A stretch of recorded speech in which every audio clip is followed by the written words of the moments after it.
I'm Loren Chathama. My company is Intentional Acting, and we're hired by working actors who are getting passed over, but they don't know why. And what they want is to book more jobs and build a reputation of being an in-demand actor. So if that's something you're thinking about, looking for, let us know how we can help you. We're going to talk about something called fallow time. And you're probably going, fallow time? Who's heard of fallow time? Well, I learned this when I was in graduate school and I was directing a play, and we had way too long to rehearse this play. It was about 6 weeks. And my actors were getting really tired. And it was like the week of, and they're performing like on Thursday or Friday, and it's like the Sunday before, and the performances are terrible. And of course, that's the day that my teacher, acting and directing teacher, comes in to watch the work. And I'm like, and she took me aside and she said, Loren, your actors need some fallow time. They need downtime. They need to let go and not perform, because we're emotional human beings, but we're not emotionally manufacturing. And in fact, emotions are just reactions to behavior. They're, what's the word? They're subconscious. They're sort of triggers from behavior. So we can't manufacture them. And to do that all the time is exhausting, and our beings need to rest. And so I think about this, and if you look up fallow time, you're going to find that it really correlates with winter. It's the time when the harvest is done. It's the time when all the plants and nature has to come inside and get quiet and build their energy again, so that when the new season or the new year begins, they have the energy to sprout and start doing new things. It's the same thing with our creative spirit. So I think this is really important in technique, that there is a time to really learn and there is a time to rest.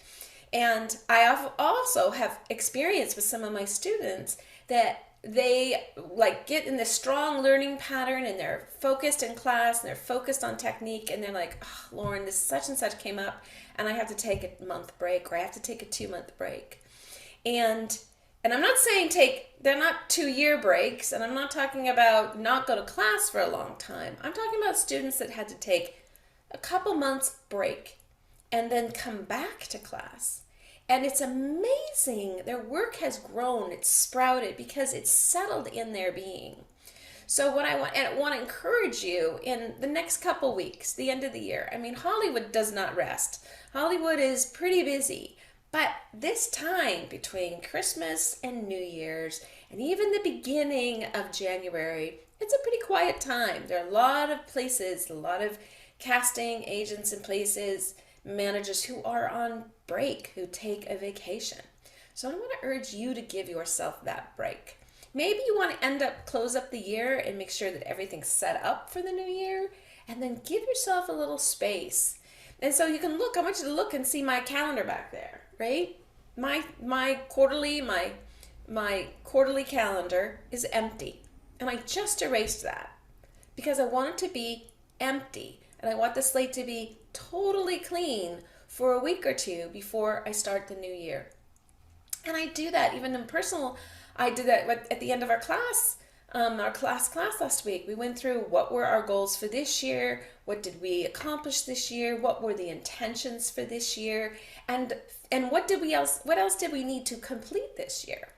And we wrote that out, we shared it with each other, and then we celebrated each other. So I want to encourage you to do the same thing. What were your intentions this year? What were your goals? What did you accomplish? And even looking through each month and find out where did things get stopped? You know, for me, there was a point when my son got very sick, and I had to spend a lot more time talking to doctors and being mom, and so that slowed some of my progress down. But that's okay. That's life too. So looking at that balance and what happened, so that next time maybe there's something I can do something differently, or maybe not. And then put it to sleep. Let it rest. And it's the same thing with technique when they talk about when you're going to go on stage and you're going to perform and just let it all go. And I never understood exactly how to do that. But what I know now as a teacher and what is that you need to practice your technique. It needs to be so practiced that it is second nature. And if you're not sure what that technique is, and it's not maybe repeatable or step-by-step technique, you need to look at that. That's what we do at Intentional Acting. We have a step-by-step repeatable technique. So it's really clear that your homework is done, what you've accomplished, and then set it aside and then let it be in your being so that you as an actor can show up in the scene and be in the scene. And the way we do that is when we have some quiet time to rest. So I hope this has been really helpful. Love your feedback. Would also really love to hear how you're resting, what you're doing to rest. And I'm going to rest and allow my life to go fallow. And then when we come back, you're going to see that calendar full and get ready and rolling for a new year.